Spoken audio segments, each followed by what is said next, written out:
Islam as a religion invites disdain and inspires fear when its followers behave cruelly, immorally, or irresponsibly, as of course they may. But in Islam, as in Christianity, it is necessary to distinguish how the faithful behave from the way their faith teaches them to behave.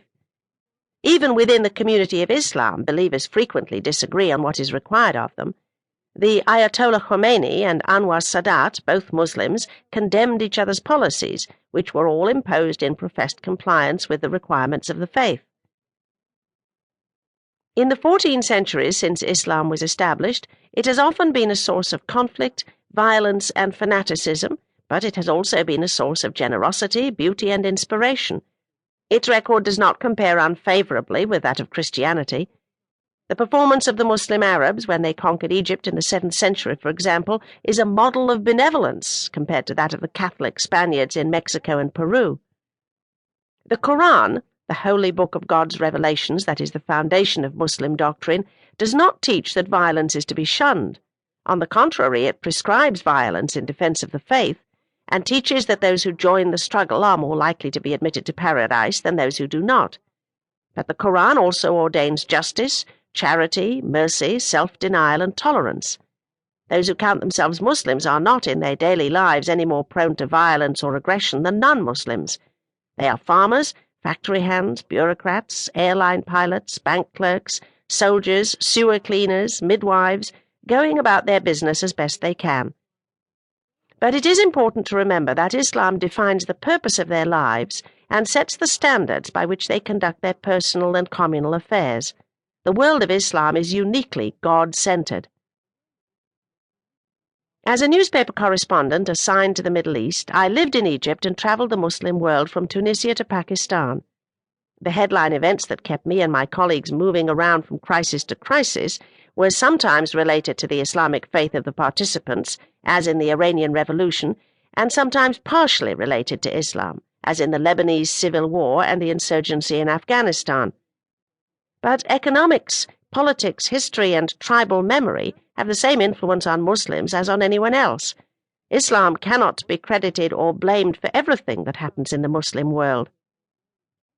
Islam had very little to do with Sadat's determination to make peace with Israel, or with the zany political theories of Libya's Muammar Gaddafi, or with the pricing policies of the Organization of Petroleum Exporting Countries, or even with the territorial struggle between Muslim Somalia and mostly Christian Ethiopia.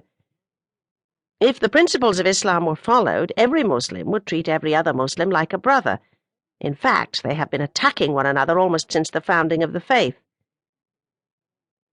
It has been my privilege to know Muslims of every occupation and every social level, from Iranian bankers to Palestinian plotters to Afghan intellectuals sipping tea and dreaming of revolution in the reeking back alleys of their Peshawar exile. I liked many of them and detested many others. I remember gratefully the Somali guerrilla who gave me his blanket on a cold night in the Ogaden, and the Palestinian gunner in South Lebanon who gave me a cucumber when I had nothing to eat. I remember fearfully the 2 grim young men who accosted me on a dark street in Tehran, demanding to know if I worked for that organ of imperialism, the BBC. All were Muslims, and in their own way they were carrying out the commands of their faith, caring for wayfarers or struggling against the enemy. They and 1,000 others taught me every day that there is no one way to think about Muslims, no response that is always appropriate, no generalization about what Muslims do or how they react that is always applicable. Muslims believe in God, in the message of Muhammad the Prophet, in prayer, and in the Last Judgment. Beyond that, Dar al-Islam is more diverse than it is homogeneous. I came to admire the Muslims in many ways and to respect their faith, but it is not my purpose here to defend them. Islam needs no defense from me. My purpose is to give a brief account of who the Muslims are, what their faith teaches, and what their world is like, in the hope that others will be spared the burden of misconceptions and misinformation that weighed upon me when I first arrived in the Middle East.